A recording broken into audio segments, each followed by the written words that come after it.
The following video is about survivalism, preppers, etc., and PPE, personal protective equipment. DIY, MYOG, do-it-yourself, make your own gear, personal protection equipment.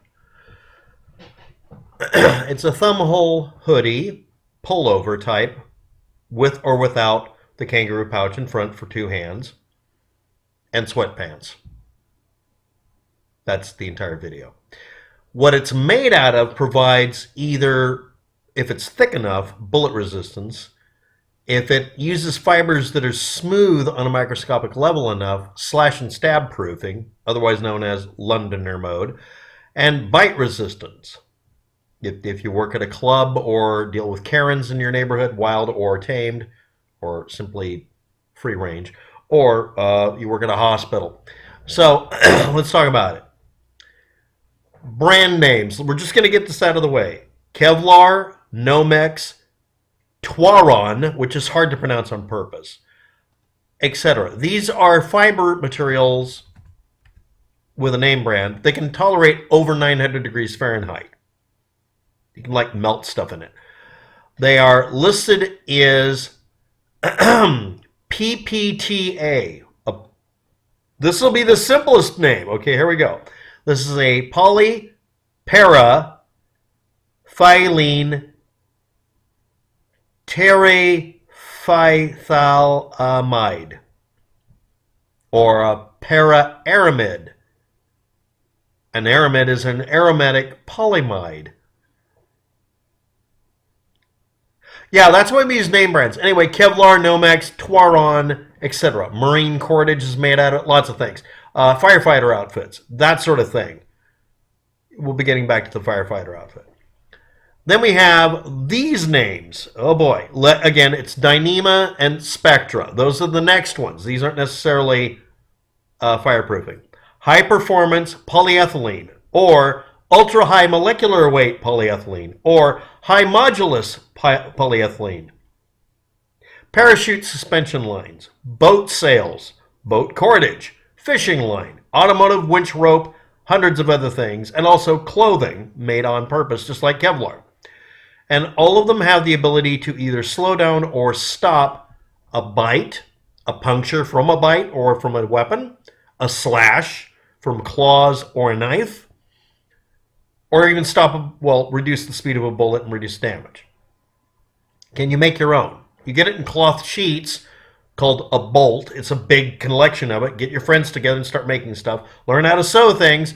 Guess what? You're going to want thread, not yarn, to sew them together with. And you're going to have to learn how to make a proper interlock stitch so that they don't come apart.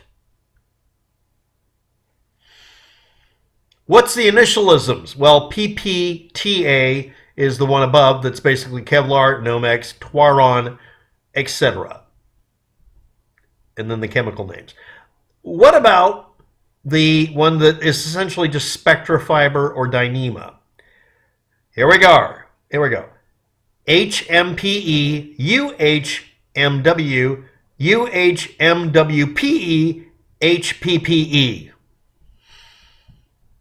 Those are all the initialisms you'll have to look up. Those are your secret code words, your decoder ring during your Ovaltine, in order to find these things. But again, automotive winch rope, boat rope, parachute suspension lines, boat sails, fishing line. I had some of the spider wire, we used to call it. It's a woven line, and the fibers themselves are made out of Dyneema Spectra or Kevlar, depending on which company you got them from. And I made a rope that was so thin it would cut my hand, but I hooked it up to a winch, and I was able to lift a car engine block. It was literally like out of the Spider-Man. Anyway, so why am I bringing this up? A little while ago, somebody had a video put up. I'll give a link to it if I can find it again, on style theory. It's like game theory, etc. In the game and in the movie The Last of Us and any other zombie apocalypse, you can be bitten, slashed, or any other injury. Design. Let's get to the point. That's where it came from. Somebody deciding what clothing you need to wear.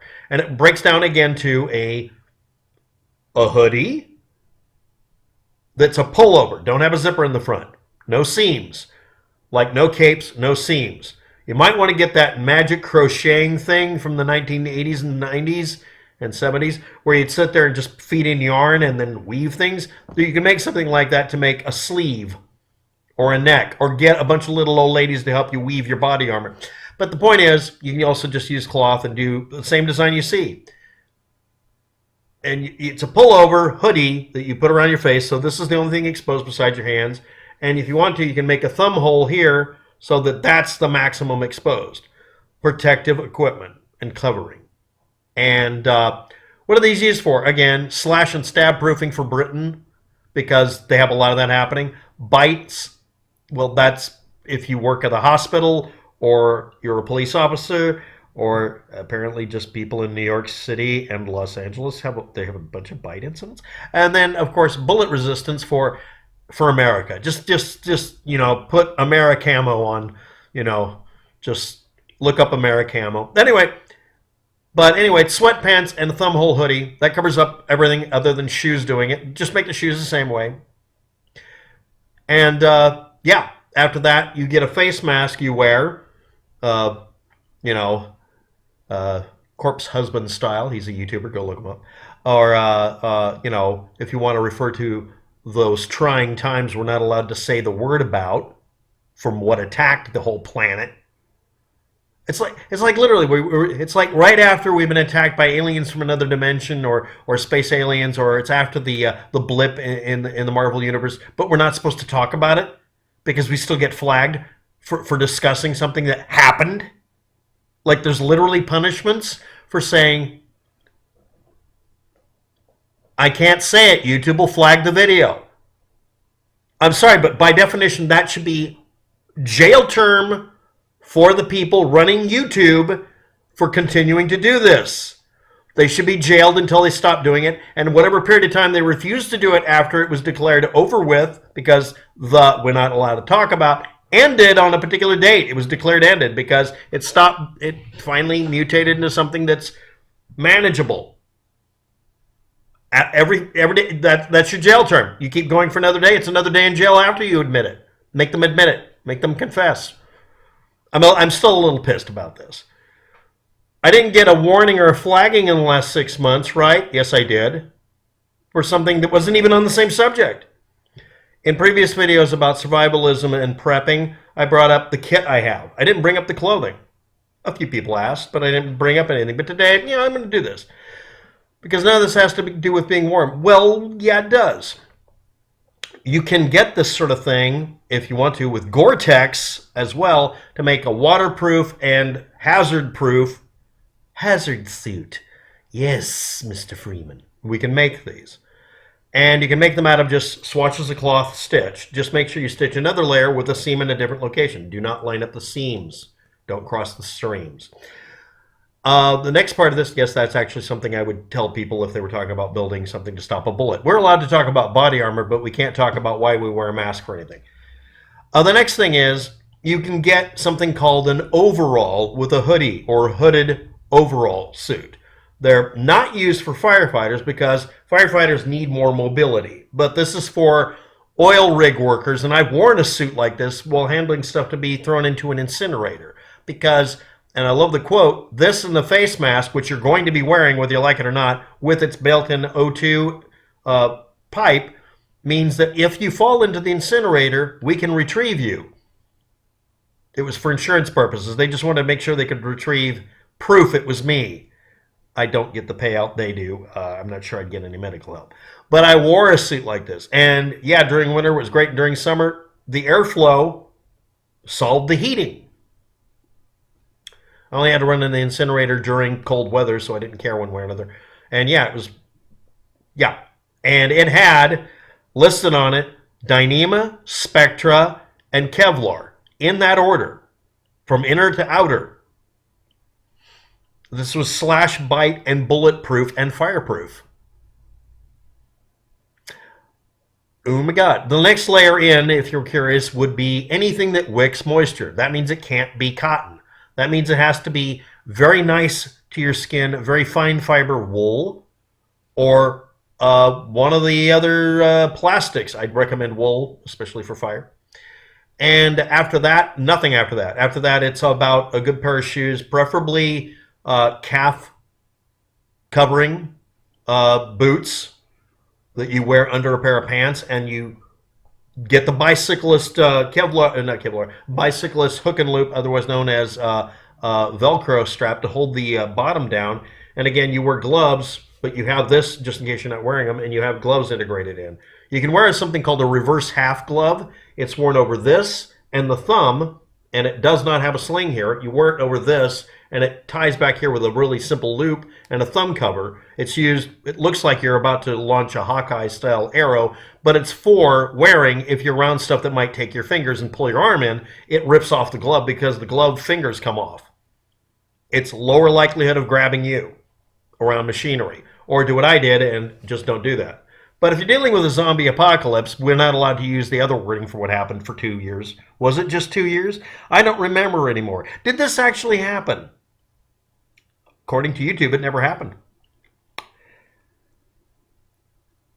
Anyway, during an apocalypse, I would be wearing these gloves. And you can switch up stuff like high-performance motorcycle gear.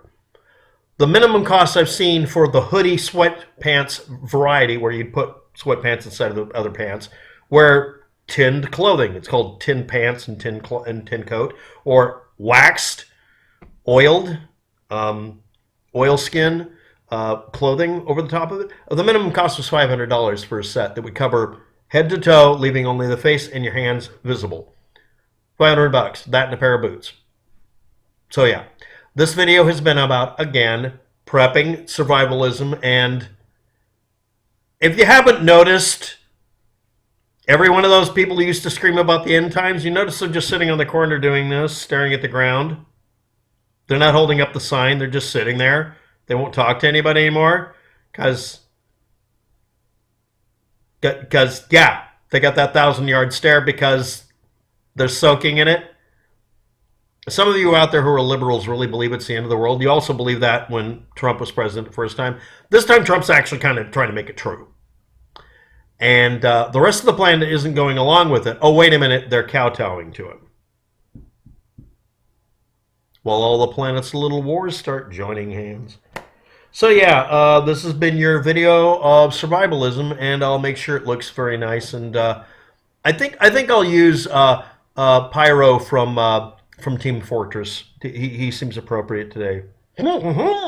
Thanks for watching. Have a good day. Good luck with that. And oh God, we'll need